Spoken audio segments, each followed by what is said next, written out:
Friends, welcome back to my channel. ನಾನು ಇವತ್ತು ನಿಮ್ಮ ಮುಂದೆ ಇನ್ನೊಂದು ಡಿಫ್ರೆಂಟ್ ರೆಸಿಪಿ ಜೊತೆ ಬಂದಿದ್ದೀನಿ. ಅದೇ ಓಟ್ಸ್ ಡ್ರೈ ಫ್ರೂಟ್ ಸ್ಮೂದೀಸ್. ನಾನು ನಿಮಗೆ ಈ ಹಿಂದೆ ಪ್ರಾಮಿಸ್ ಮಾಡಿದಾಗೆ ಮೊದಲು ನಾನು ಓಟ್ಸ್ ಆ್ಯಪಲ್ ಸ್ಮೂದೀಸ್ ಮಾಡಿದ್ದೆ. ಸೊ ಆ ಟೈಮಲ್ಲಿ ನಾನು ಹೇಳಿದ್ದೆ ಡ್ರೈ ಫ್ರೂಟ್ಸಲ್ಲಿ ಸಹ ಮಾಡ್ಬೋದು, ನಾನು ನಿಮ್ಗೆ ಅಪ್ಕಮಿಂಗ್ ವೀಡಿಯೋದಲ್ಲಿ ಅಪ್ಡೇಟ್ ಮಾಡ್ತೀನಿ ಅಂತ. ಸೊ ಇಲ್ಲಿದೆ ಓಟ್ಸ್ ಡ್ರೈ ಫ್ರೂಟ್ ಸ್ಮೂದೀಸ್.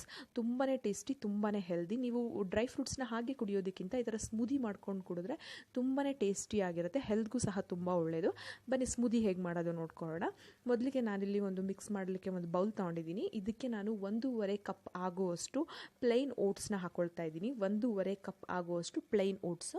ನಾನು ಮೊದಲೇ ಹೇಳಿದಾಗೆ ಇಲ್ಲ, ಓಟ್ಸ್ನ ನೀವು ಹುರಿದು ಬಳಸಬೇಕು ಅಥವಾ ನೆನೆಸಿ ಬಳಸಬೇಕು. ಸೊ ನಾನು ಈಗ 1.5 ಕಪ್ ಆಗುವಷ್ಟು ಓಟ್ಸ್ಗೆ ಹಾಲನ್ನ ಹಾಕಿ, 1 ಗ್ಲಾಸ್ ಹಾಲನ್ನ ಹಾಕಿ ಅದನ್ನು ನೆನೆಸಿಡ್ತೀನಿ.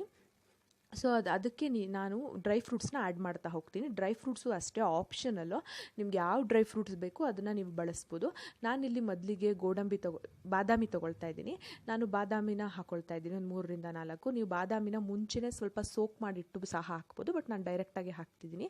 ಮತ್ತು ನಾನಿಲ್ಲಿ ಗೋಡಂಬಿ ಹಾಕ್ತಾಯಿದ್ದೀನಿ. ಉಂಡೆ ಗೋಡಂಬಿ ಹಾಕ್ತಾಯಿಲ್ಲ, ನಾನು ಪೀಸ್ ಆಗಿರೋದೇ ಹಾಕ್ತಾಯಿದ್ದೀನಿ. ಮತ್ತು ಕಪ್ಪು ದ್ರಾಕ್ಷಿ ಹಾಕ್ತಾಯಿದ್ದೀನಿ. ಕಪ್ಪು ದ್ರಾಕ್ಷಿ ಕಾನ್ಸ್ಟಿಪೇಷನ್ಗೆ ತುಂಬ ಒಳ್ಳೆಯದು.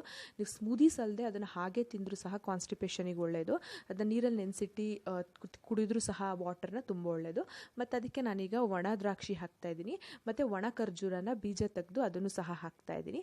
ನೆಕ್ಸ್ಟ್ ನಾನು ಇದ್ರ ಜೊತೆಗೆ ಹಸಿ ಖರ್ಜೂರ ಸಹ ಬೀಜ ತೆಗೆದು ಹಾಕ್ತಾಯಿದ್ದೀನಿ. ಸೊ ನೀವು ಖರ್ಜೂರ ಹಾಕೋದ್ರಿಂದ ಜಸ್ಟ್ ಇದಕ್ಕೆ 1 ಇಲ್ಲ 1.5 ಟೇಬಲ್ ಸ್ಪೂನ್ ಆಗುವಷ್ಟು ಮಾತ್ರ ನೀವು ಜೇನುತುಪ್ಪನ ಬಳಸ್ಬೋದು. ನೀವೇನಾದರೂ ಹಸಿ ಖರ್ಜೂರ ಹಾಕಿಲ್ಲ ಅಂತ ಅಂದರೆ 2ರಿಂದ 3 ಟೇಬಲ್ ಸ್ಪೂನ್ ಆಗೋಷ್ಟು ನೀವು ಹನಿನ ಆ್ಯಡ್ ಮಾಡ್ಬೋದು. ಸೊ ಇದಕ್ಕೆ ನಾನು ಯಾವುದೇ ಶುಗರ್ಸ್ನ ಆ್ಯಡ್ ಮಾಡದೆ ಮಾಡ್ತಾ ಇರೋವಂಥದ್ದು. ತುಂಬಾ ಹೆಲ್ದಿ ಡ್ರಿಂಕ್ ಇದು. ಸೊ ಇದನ್ನು ನಾನು ಹೀಗೆ ಒಂದು 5 ಮಿನಿಟ್ಸ್ ಸೆಟ್ ಆಗ್ಲಿಕ್ಕೆ ಬಿಡ್ತೀನಿ. 5 to 10 ಮಿನಿಟ್ಸ್. ಸ್ವಲ್ಪ ಓಟ್ಸ್ ನೆನಿಲಿ ಅಂತ, ನಾನು ಡ್ರೈ ಫ್ರೂಟ್ಸ್ ನೆನಿಲಿ ಅಂತ ಇದನ್ನು ಹಾಕ್ತಿಲ್ಲ. ನೀವು ಬೇಕಾದ್ರೆ ರುಬ್ಕೊಳ್ಳುವಾಗ ಜಾರಿಗೆ ಡ್ರೈ ಫ್ರೂಟ್ಸ್ನ ಹಾಕ್ಬೋದು. ನಾನು ಜಸ್ಟ್ ಓಟ್ಸ್ ನೆನಿಲಿ ಅನ್ನೋ ಕಾರಣಕ್ಕೆ ಅದ್ರ ಜೊತೆಗೆ ಹಾಕಿ ಇಟ್ಟಿದ್ದೀನಿ ಅಷ್ಟೇ. ಸೊ ನಾನೀಗ ಇದನ್ನು ಮಿಕ್ಸರ್ಗೆ ಹಾಕ್ಕೊಳ್ತೀನಿ. ಮಿಕ್ಸರ್ಗೆ ಹಾಕ್ಕೊಂಡು ಇದನ್ನು ನೈಸಾಗಿ ಪೇಸ್ಟ್ ಮಾಡ್ಕೊಳ್ತೀನಿ. ಓಟ್ಸ್ ಈಸಿಯಾಗಿ ಪೇಸ್ಟ್ ಆಗುತ್ತೆ. ನಾವು ಡ್ರೈ ಫ್ರೂಟ್ಸ್ನ ನೀಟಾಗಿ ಪೇಸ್ಟ್ ಮಾಡ್ಕೊಳ್ಬೇಕಾಗತ್ತೆ.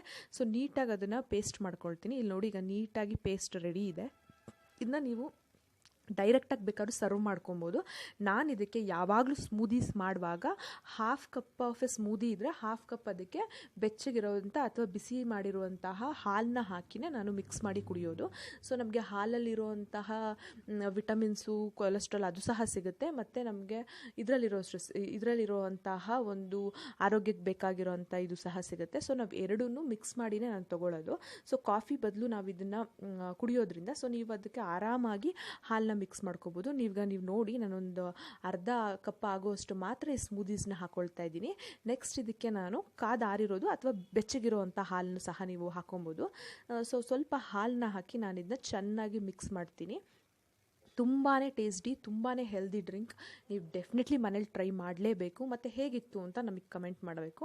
ನಾನು ಇನ್ನಷ್ಟು ಓಟ್ಸಿಂದ ಮಾಡೋವಂಥದ್ದು ಅಥವಾ ಇನ್ನಷ್ಟು ಈಸಿಯಾಗಿ ಕ್ವಿಕ್ಕಾಗಿ ಮಾಡೋಂಥ ರೆಸಿಪೀಸ್ನ ನಿಮ್ಮ ಮುಂದೆ ತರ್ತೀನಿ. ಸೊ ನೀವು ಅದಕ್ಕೆ ಏನು ಮಾಡಬೇಕು ಅಂತಂದರೆ ನನ್ನ ಚಾನಲ್ನ ಸಬ್ಸ್ಕ್ರೈಬ್ ಮಾಡಬೇಕು ಮತ್ತು ಹೆಚ್ಚಾಗಿ ನಿಮ್ಮ ಫ್ರೆಂಡ್ಸ್ಗೆ ಅದನ್ನು ಶೇರ್ ಮಾಡಬೇಕು. ಇದನ್ನ ಓಟ್ಸ್ ರೆಸಿಪಿನ ಟ್ರೈ ಮಾಡಿ, ಈ ಸ್ಮೂದಿ ಹೇಗಿತ್ತು ಅಂತ ಟ್ರೈ ಮಾಡಿ ನನಗೆ ಕಮೆಂಟ್ ಬಾಕ್ಸಲ್ಲಿ ಕಮೆಂಟ್ ಮಾಡಿ. ಇನ್ನು ನಿಮಗೆ ಹೆಚ್ಚಿನ ರೆಸಿಪೀಸ್ ಬೇಕಂದರೆ, ಹೆಚ್ಚಿನ ಇನ್ಫಾರ್ಮೇಷನ್ ಬೇಕಂದರೆ ನನಗೆ ಕಮೆಂಟ್ ಮಾಡ್ಬೋದು. Thanks for watching my channel. Keep supporting. Bye bye.